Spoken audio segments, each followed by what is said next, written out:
मित्रों, अगर कोई मनुष्य अच्छे कार्य करता है और उसके जीवन में कुछ अच्छा घटता है तो वो ये सोचने लगता है कि मेरा भाग्य कितना अच्छा है, जरूर इसमें कुछ अच्छा ही लिखा है। वही इसके विपरीत अगर कभी कुछ उल्टा घट जाए तो वो ये सोचने लगता है कि मेरा भाग्य ऐसा ही है और इसमें कुछ गलत ही लिखा है। वही दुनिया में कुछ लोग ऐसे भी हैं जो कभी ये सोचते हैं कि वो किसके भाग्य का खाते हैं। तो चलिए जानते हैं इस प्रश्न का उत्तर आज की हमारी इस खास प्रस्तुति में। बता दें कि भाग्य को अच्छे से समझाने के उद्देश्य से हमारे पुराणों में एक कहानी लिखी गई है। एक बार की बात है, देवर्षि नारद जी बैकुंठ गए। वहाँ उन्होंने भगवान विष्णु को प्रणाम किया और फिर कहने लगे, प्रभु पृथ्वी पर अब आपका प्रभाव कम हो रहा है, धर्म पर चलने वालों को अच्छे फल प्राप्त नहीं हो रहे, वही जो भी मनुष्य पाप करता है उनका भला हो रहा है। नारद जी की ये बातें सुनकर श्रीहरि मुस्कुराए और कहने लगे, नहीं देवर्षि, ऐसा नहीं है, जो भी हो रहा है सब भाग्य के माध्यम से ही हो रहा है। प्रभु का उत्तर ध्यान से सुनते हुए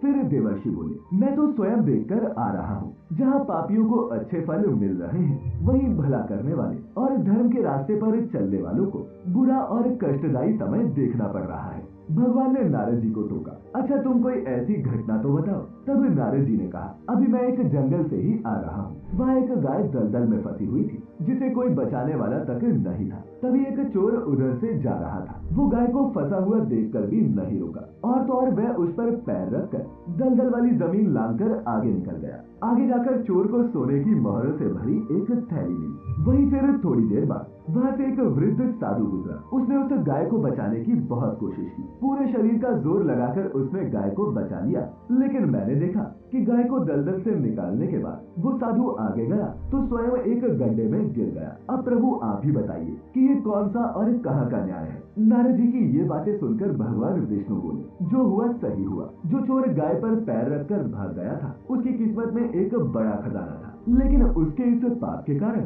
उसे केवल कुछ ही मोहरें मिली। वहीं उस साधु को गड्ढे में इसलिए गिरना पड़ा क्योंकि उसके भाग्य में मृत्यु लिखी थी, लेकिन गाय को बचाने के कारण उसके पुण्य बढ़ गए और उसकी मृत्यु एक छोटी सी चोट में बदल गई। इसीलिए हे नारद, इंसान के कर्मों से ही उसका भाग्य तय होता है। व्यक्ति को कर्म करते रहना चाहिए क्योंकि कर्मों से ही भाग्य बदला जा सकता है। अब मित्रों, इसके अलावा हमें एक और कथा भी हमारे धर्म शास्त्रों में पढ़ने को मिलती है। एक दिन एक व्यक्ति ने पंडित जी से पूछा कि उसका भाग्य कैसा है और उसके भाग्य में कितना धन है। पंडित जी ने उसकी कुंडली देखकर बताया कि उसके भाग्य में रोज के 50 रुपए हैं। पंडित जी की बातें सुनकर वो आदमी ज्यादा खुश तो नहीं हुआ, लेकिन जब उसकी जरूरत इतने पैसों से ही पूरी हो रही थी तो उसने फिर ज्यादा नहीं सोचा। यूं ही कई दिन बीत गए। फिर एक दिन उसके दोस्त ने उससे कहा कि मैं तुम्हारी सादगी और नेक विचार देखकर तुमसे बहुत प्रभावित हूँ और अपनी बहन की शादी तुमसे करना चाहता हूँ। मित्र की बात सुनकर वो आदमी बोला, मेरी रोजाना की कमाई मात्र 50 रुपए ही है, तो तुम इस बात का ध्यान रखना कि तुम्हारी बहन को इसी कमाई में जीवन व्यतीत करना होगा। मित्र बोला, कोई बात नहीं, मुझे ये रिश्ता मंजूर है। जिसके बाद दोनों की ही शादी हो गई। अचानक अगले कुछ दिनों में उसी आदमी की आमदनी 300 रुपए प्रतिदिन हो गई। जिसके बाद वो पंडित जी के पास गया और कहा कि परमात्मा ने तो मेरे भाग्य में 50 रुपए ही लिखे थे, लेकिन मेरी अब रोजाना 300 रुपए की आमदनी होती है। इस बार उस आदमी में थोड़ा अहंकार भी नजर आ रहा था। पंडित जी मुस्कुराए और बोले, क्या हाल ही में तुम्हारा किसी से रिश्ता या फिर मंगनी हुई है? वो आदमी बोला, हाँ हुई तो है। तब पंडित जी बोले, ये बाकी के रुपए तुम्हें उसी के भाग्य से मिल रहे हैं। इसके कुछ दिन बाद उसकी पत्नी गर्भवती हुई, जिसके कुछ ही दिन बाद उसकी आमदनी 300 से बढ़कर 500 हो गई। अब वो आदमी चूंकि ईश्वर में विश्वास रखने वाला था तो वो फिर से पंडित जी के पास गया और पूछने लगा कि मेरी आमदनी अब इतनी कैसे बढ़ गई, कहीं मैं कोई अपराध तो नहीं कर रहा? आदमी की बात सुनकर पंडित जी ने उसे बताया कि ये आमदनी उसकी पत्नी और उसके बच्चे के भाग्य से बड़ी है, इसीलिए परेशान होने की कोई बात नहीं। पंडित जी ने फिर आगे बताया कि हर इंसान को उसका भाग्य मिलता है, उसके भाग्य से ही उसके घर में धन दौलत आती है। लेकिन अगर मनुष्य अभिमान करता है कि ये उसने कमाया है और सब उसी के कारण है, तो ये उसकी मूर्खता से ज्यादा और कुछ भी नहीं। हिंदू धर्म में पूजा पाठ और धार्मिक आयोजन पूरे विधि विधान के साथ ही किए जाते हैं। इसीलिए हमारे धर्म शास्त्रों की माने तो कभी भी पैसे का घमंड न करो, लेकिन लेकिन क्या आपको पूजा करने का वो सही तरीका पता है जिसे करने से आपका भाग्य पूरी तरह से बदल जाएगा? अगर नहीं तो आइए जानते हैं वो कुछ प्रमुख बातें जिनका ध्यान आपको पूजा करते समय रखना चाहिए। इस तरह नहीं करना चाहिए प्रणाम। श्रीमद् भागवत गीता में बताया गया है कि पूजा करते समय प्रणाम हमेशा दोनों हाथों को एक साथ जोड़कर ही करना चाहिए, क्योंकि ऐसा नहीं करने से मनुष्य के सभी पुण्य खत्म हो जाते हैं। वहीं इसके अलावा अपने पिता और बड़े भाई को हमेशा लेटकर प्रणाम करना चाहिए और माता के सामने झुककर प्रणाम करना चाहिए। जप कैसे करें? मित्रों, शास्त्रों में बताया गया है कि जप करते वक्त हमेशा दाहिने हाथ को कपड़े से या फिर गौमुखी से ढककर रखना चाहिए। जप के बाद आसन के नीचे की भूमि को छूकर पूजा करनी चाहिए।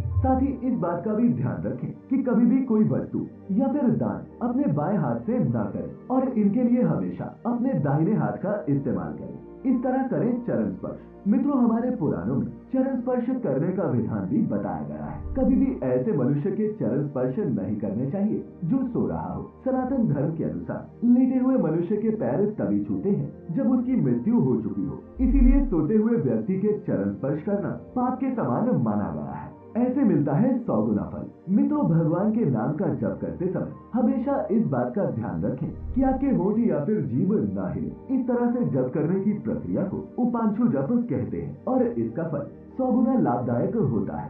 साथ ही ऐसा करने से देवी देवताओं की कृपा बनी रहती है। इस तरह जलाएं दीपक। मित्रों, इस बात का भी हमेशा ध्यान रखें कि पूजा के दीपक को कभी भी दूसरे दीपक से न जलाएं। उसे हमेशा माचिस या फिर किसी दूसरी चीज से जलाना चाहिए। साथ ही घी के दीपक को अपनी बाएं तथा देवताओं की दाईं तरफ रखें और इसे हमेशा चावल पर रखकर ही प्रज्वलित करें। न चढ़ाएं ये फूल। मित्रों, पूजा करते समय भगवान शंकर को बेलपत्र, विष्णु जी को तुलसी, गणेश जी को दुर्वा और लक्ष्मी जी को कमल का फूल चढ़ाना चाहिए। सिर्फ शिवरात्रि के दिन ही कुमकुम चढ़ाना चाहिए और इस बात का खास ध्यान रखें कि शिव जी को कुंद, विष्णु जी को धतूरा, दुर्गा माता को आक तथा मदा और सूर्य भगवान को तगर के फूल कभी भी नहीं चढ़ाने चाहिए। पूजा सामग्री में शामिल करें ये चीजें। मित्रों, इस बात का भी हमेशा ध्यान रखें कि पूजा करते समय आपका मुख पूर्व की तरफ ही हो। इसके अलावा आपके बाईं तरफ घंटा, धूप आदि और दाईं तरफ शंख, जलपात्र और पूजन सामग्री रखें। बता दें कि इस तौर तरीके से पूजा करने से पुण्य की प्राप्ति निश्चित होती है। तो मित्रों, आज हमने मिलकर जाना कि मनुष्य किसके भाग्य का खाता है और पूजा करने का सही तरीका क्या है जो हमारा भाग्य भी बदल सकता है। अगर आपको हमारी ये प्रस्तुति अच्छी लगी हो तो इसे अपने मित्रों, रिश्तेदारों के साथ भी साझा अवश्य करें। तो मित्रों, फिलहाल आज के लिए बस इतना ही। अब इजाजत दें। आपका बहुत बहुत शुक्रिया।